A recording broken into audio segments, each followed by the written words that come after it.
Okay, for this week's lesson, we are going to discuss the nature and types of organization.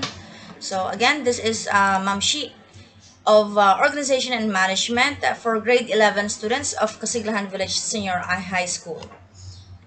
So the objective of this lesson is for you to analyze the nature of organizations and types of organization structures, and the performance standards will be to design an appropriate organization structure for a specific business. First, what is organizing? So managers need to organize once plan is created. So no matter how long, how precise your plans are, if you do not know how to organize, so that is useless. That is considered nothing. So these days, organizing is considered as a skill. And that seems to be a very critical factor in the accomplishment of the objectives of many organizations. So it is too very important. It's too very important for the manager to ignore. So what are the aim? What is the aim of the organizing function? So the aim of the organizing function is to establish, of course, an organization. Okay, so it is to have a collection of people or groups of people working together to achieve a common goal. So it is also a cooperative social system of two or more people with a common purpose. So it means that in organization, there should be a coordination and collaboration to achieve a broad scope of goals. So it is an undertaking to facilitate the implementation of our plans. So what are the common characteristics of organization?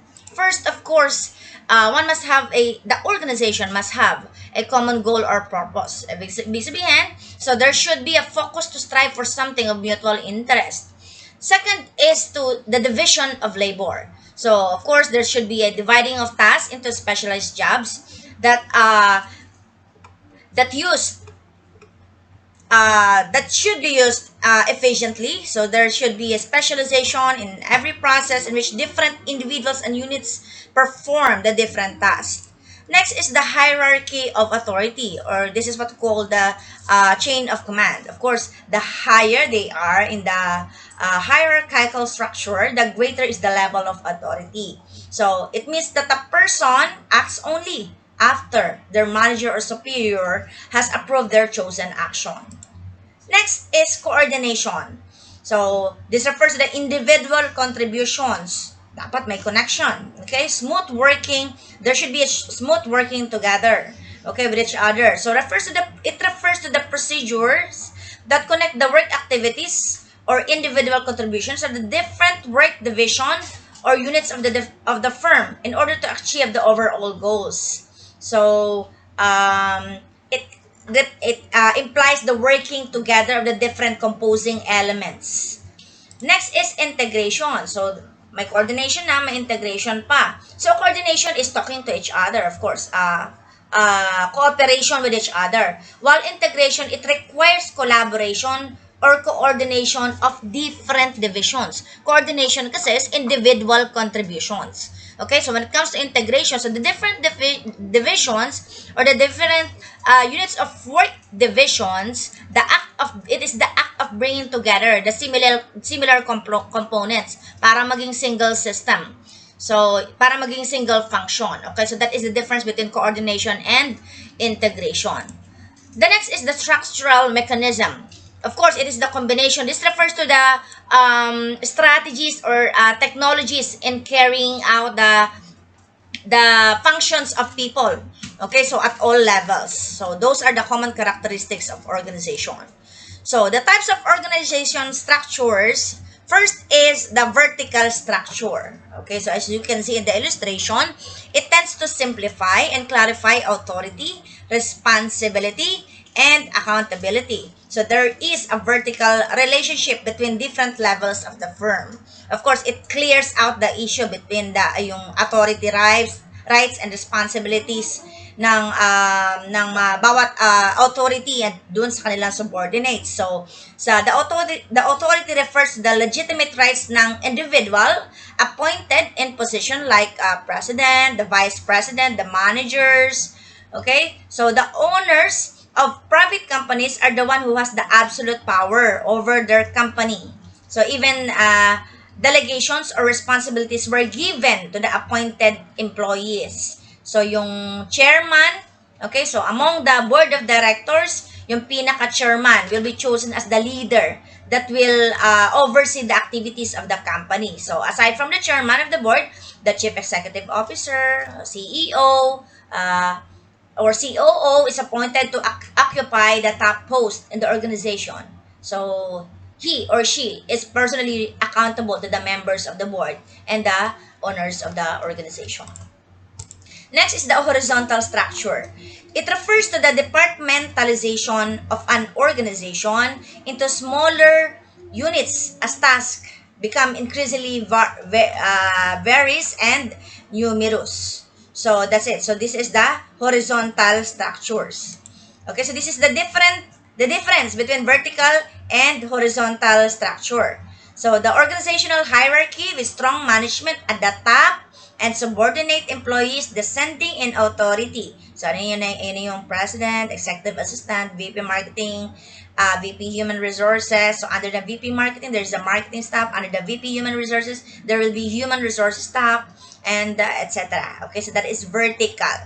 Okay, so when it comes to horizontal, so almost walang middle managers. Okay, so sa business owner, okay, so yung business owner, he or she is assigned or handle the day-to-day tasks and usually interact with customers and frontline employees personally. So as you can notice, if you are the business owner, meron kang project manager 1, meron kang project manager 2, meron kang project manager 3, and so on and so forth. Okay? So that's it. Okay, so pero handle ang business owner, okay, so normally, ako siya yung pinaka-top, and then he handles the day-to-day tasks of the business. Okay, the two types of department. So there is what we call the line departments, which deal directly with the firm's primary goods and services. The one responsible for manufacturing, selling, and providing services to clients. Okay, so the line manager in your line. Okay, so staff departments, those who support the activities of the line department by doing research, attending to legal matters, performing public relations duties, etc. So, this is the staff department. Ayang parang line na yan na putol-putol, okay? So, the line function is the one that directly advances an organization in its core work. Okay? A staff function supports the organization with specialized advisory and support function. Okay? So, that's the difference between the line and staff departments. Now, let's proceed with the approaches of departmentalization. So the approaches, the first is functional approach. Functional approach refers to where the subdivisions are formed based on specialized activities such as marketing, production, financial management, and human resources management. So this is the example of functional design. So it groups together similar or related specialties. And departmentalization groups workers with similar jobs into works unit based on product or service activities performed by employees, level of skills or of expertise, and types of customers or resources.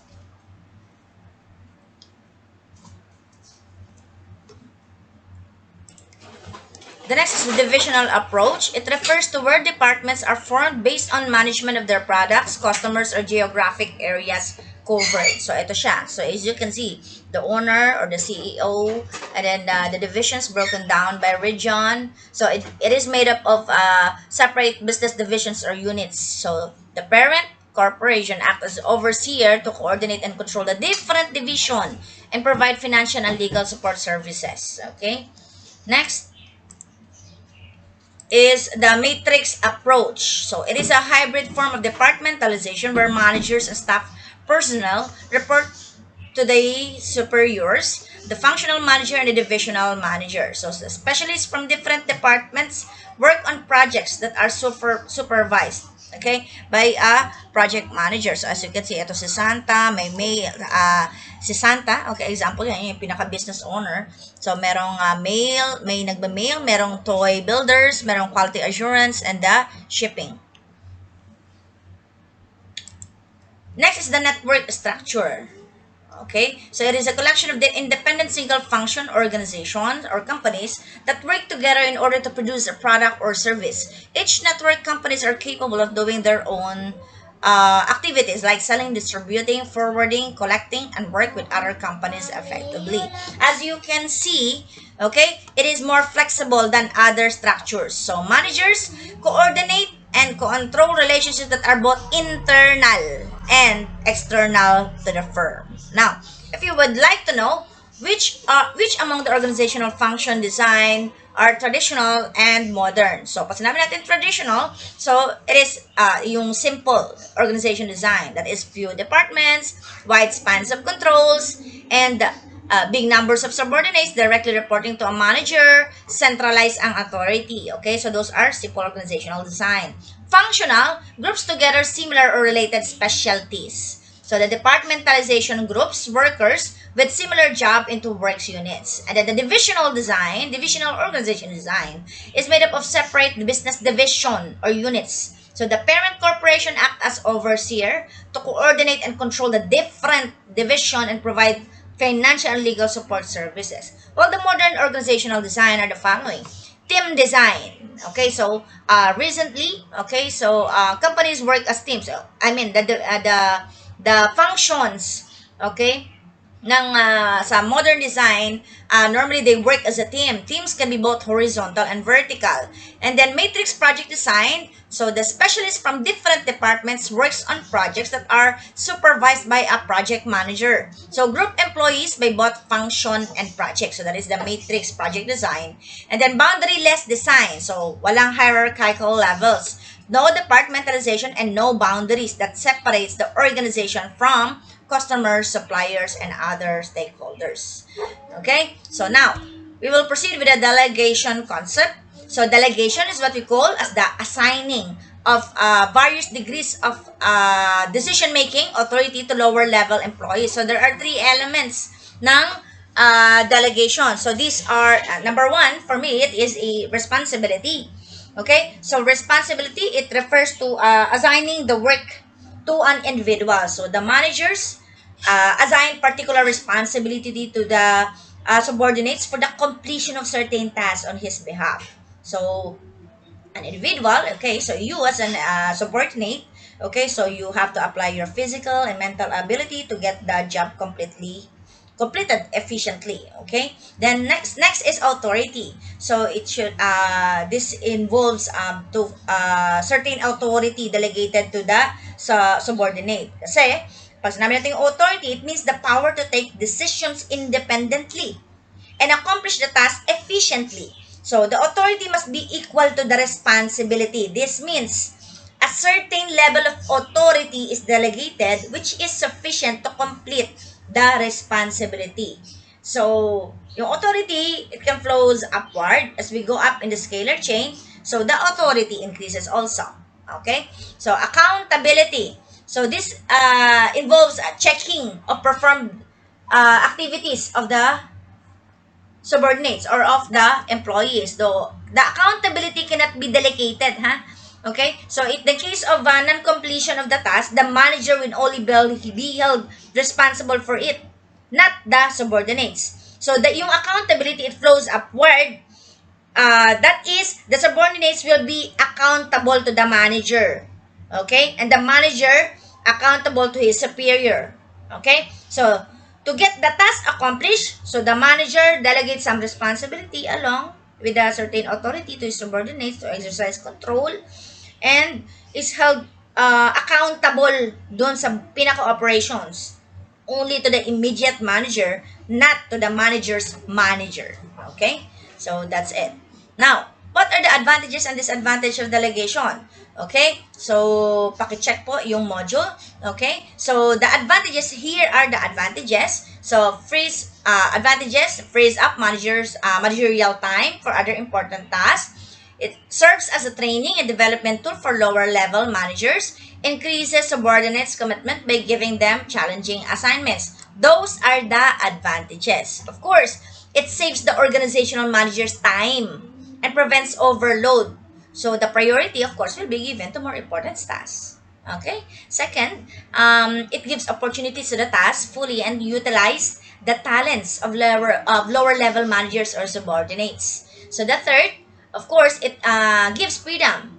It gives freedom to contribute ideas and to perform the job in the best way. Okay, so what are the disadvantages naman? So first, may give a belief that only you can do the job right. So since you were entrusted by the manager, so this may be one of the thought. Okay, so lack of confidence and trust in lower level employees. So there are some managers who does not want to trust their subordinates. Okay, so low self confidence, so fear of being called lazy, so it may cause it may cause low self confidence among managers also kasi there are fear of competition from those below.